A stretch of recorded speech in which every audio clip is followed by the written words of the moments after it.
Well, tonight I'm going to be doing kind of a mixed bag of things, doing some cleanup work here in my river. I need to get all this debris out of there, all that foliage. I don't want that in there, and it's some of it's kind of stuck to the bottom from the glue that flowed down, so I'm going to have to do a little vacuuming, a little bit of scraping, and probably going to put a little bit more dirt on top here, because I had some of the turf fall very close, actually into the riverbed itself, so I don't want that in there. So I'll clean that. Maybe I want a little bit of it in there, indicate that some of it's got submerged. I don't know. I'll have to think about that. But that's some of what I'm going to be doing tonight. I'm also going to be starting to glue down some clump foliage here along the oops, a little shake. Along the riverbank, and kind of work my way back to the other end of the section. So that's pretty much what I've got. Let's get going here. Here I'm not going to put any foliage of any kind down here, just because that's going to end up being covered up with ballast, so might even scrape a little bit of it away.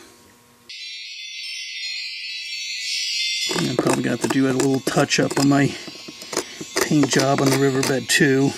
And on some spots here I'm just going to go ahead and throw some more dirt back down and give it a shot of the mix of water and detergent and kind of glue it back down just to cover up some of this green stuff, because I don't want it green all the way down into the river. So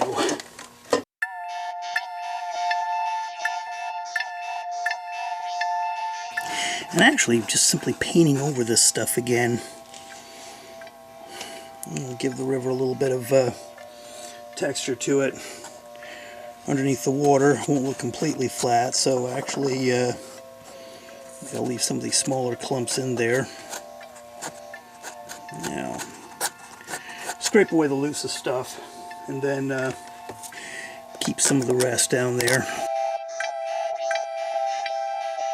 And some of you may be asking and wondering, well, why didn't I pour the river first and then put the ground cover on? And I guess I think one of the hazards of doing that is actually having some of the ground cover stick to the top of the river itself, and then, well, how do you scrape it off without scratching the top of the river and stuff like that? So either way, trying to get this to look right represents a fair amount of work.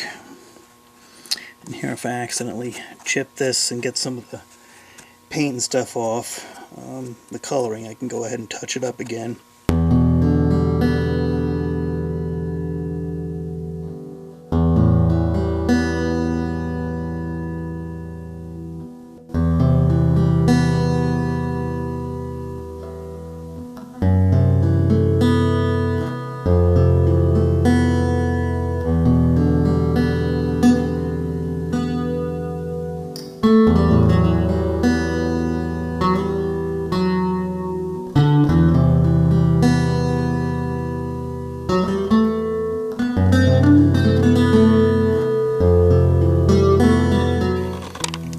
This up.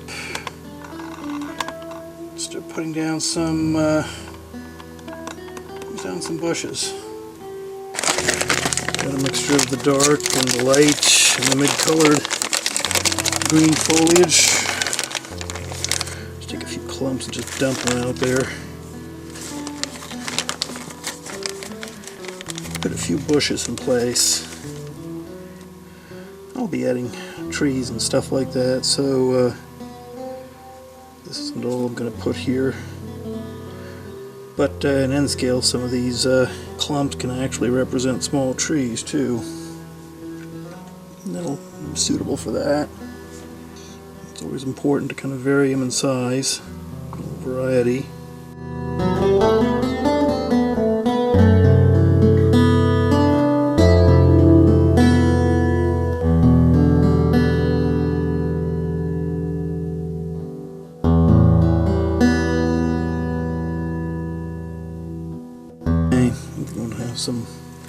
I'm going to have some up here.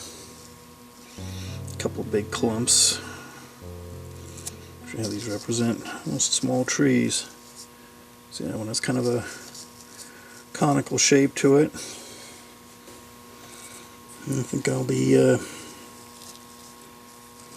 putting some trees, a couple of tall trees along top here. Actually can't be anything too big because I have to clear the tracks, which is just going right through there.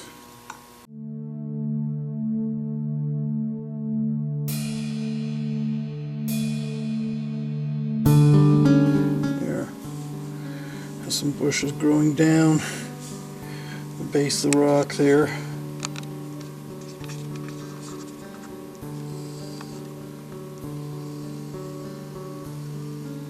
See that?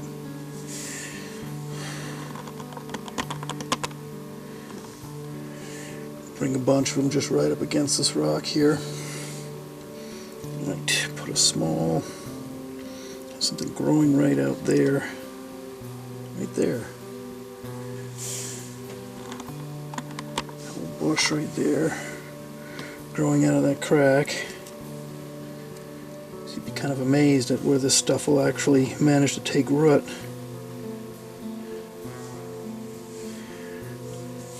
At Yellowstone on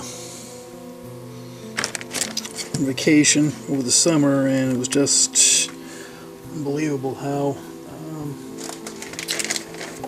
all the trees were able to cling to the mountainsides the way they did. I mean, really, really steep mountainsides. It was just pretty incredible to look at.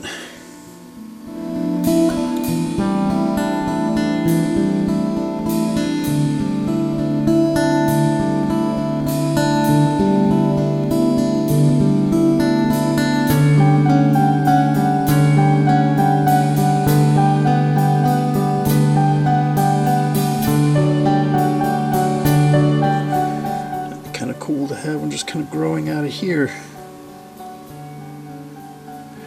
And you know, you can use this clump foliage to your advantage. You know, if you got some rocks that just don't look like they're fitting together right, you know, depending on how you have them set on top of each other, you can just stick a little bush right there, growing out of the cracks.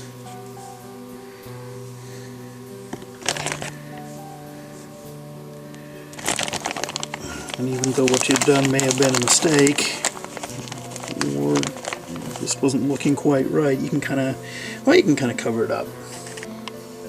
Oops, see there? Kind of growing out of that crack. Just like that.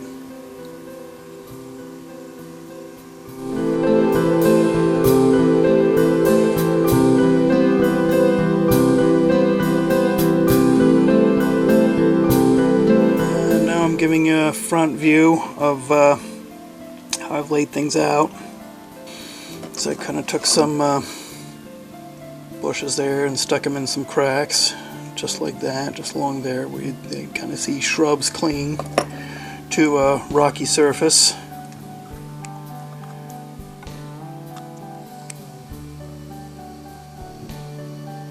So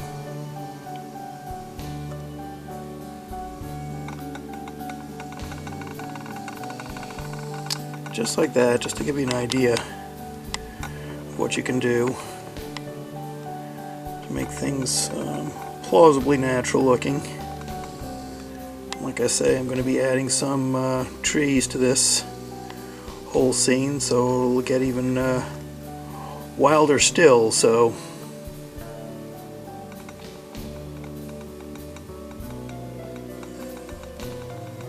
anyway, that's what I got there. So now I'm going to be gluing all this stuff down, and for that I'm just going to use plain old Elmer's white glue for that. Stick these clumps in place, so because the scenic cement's too thin to really hold this stuff down.